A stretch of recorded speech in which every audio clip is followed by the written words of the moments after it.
Jadi ini adalah air bibit atau air biang. Setelah kita melakukan produksi itu warnanya seperti ini.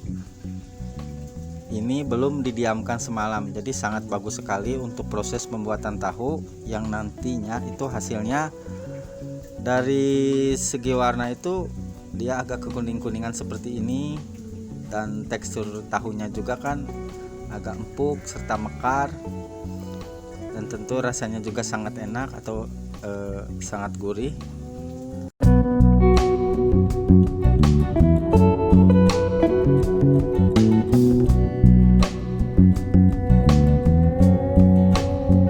Selain yang saya sebutkan tadi, jadi kelebihannya juga itu pengaruh terhadap warna tahu itu agak kekuning-kuningan, jadi bagus. Nah, lantas kemudian jika didiamkan semalam itu seperti ini, jadi kalian cukup dibuang bagian atasnya juga, nanti juga akan seperti ini kelihatan, itu kan bersih, jadi warna kehijau-hijauan, sangat bagus sekali untuk proses pembuatan tahu itu. Nah, dan ini yang saya kerjakan itu, yang pertama-tama itu air dalam tahang ataupun dalam tungku perebusan itu harus benar-benar jernih. Contohnya seperti ini. Jadi biar nanti si tahunya kan gurih dan enak, serta si air bibitnya juga bagus, kan seperti itu. Nah, langkah yang selanjutnya pada proses penggilingan, volume bubur kacang kedelai biasanya 3/4 dari ember seperti ini. Jadi yang seperempatnya itu kita gunakan untuk air. Kita aduk supaya merata agar gimana ya, jadi supaya tidak terlalu kental dan juga tidak terlalu encer. Nah, ini saya contohkan di samping buburan kacang kedelai yang telah digiling itu kan, yang telah didiamkan semalam, itu hasilnya seperti itu.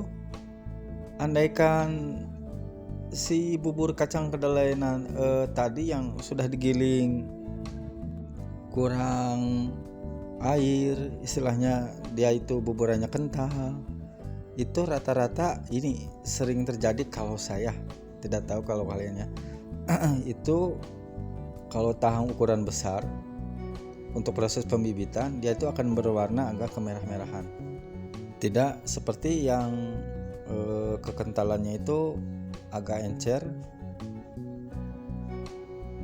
si bubur kacang kedelainya, maka itu hasilnya itu akan seperti ini setelah proses pembibitan itu. Jadi dia akan berwarna hijau.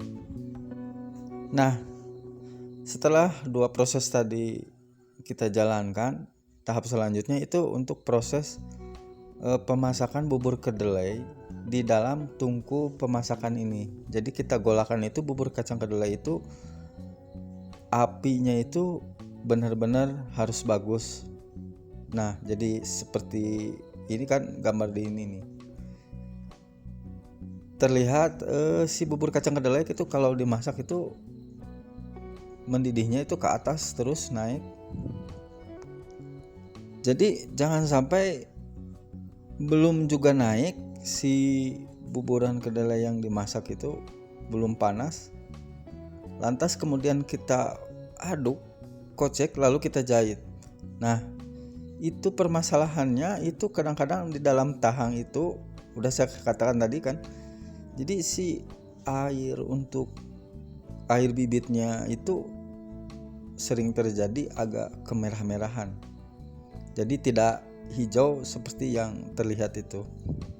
Oh ya, ini satu lagi yang benar-benar saya selalu memperhatikan itu bagian ini. Ketika selesai proses pembibitan itu, sebelum warnanya benar-benar agak kehijauan, jadi kita nggak boleh langsung disedot si air bibitnya itu.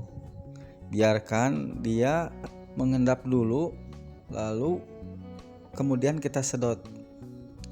Karena kan masih terdapat itu bahan-bahan jadi tahu yang selanjutnya nanti kita cetak. Nah, jadi kita tahan dulu, jangan sampai kita sedot. Biarkan dia sampai berwarna hijau. Contohnya seperti ini nih.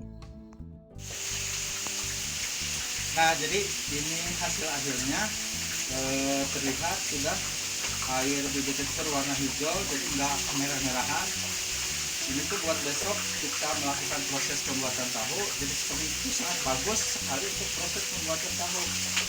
Jadi dia itu tahunya nanti mekar, warnanya juga nanti kuning, agak kuning-kuningan, bagus. Jadi dari segi rasa juga dia agak enak, bukan agak enak, jadi enak, itu gurih. Nah seperti itu. Terima kasih untuk semuanya. Jangan lupa like dan subscribe, serta komennya dan share-nya. Ketemu lagi di video saya selanjutnya. Terima kasih.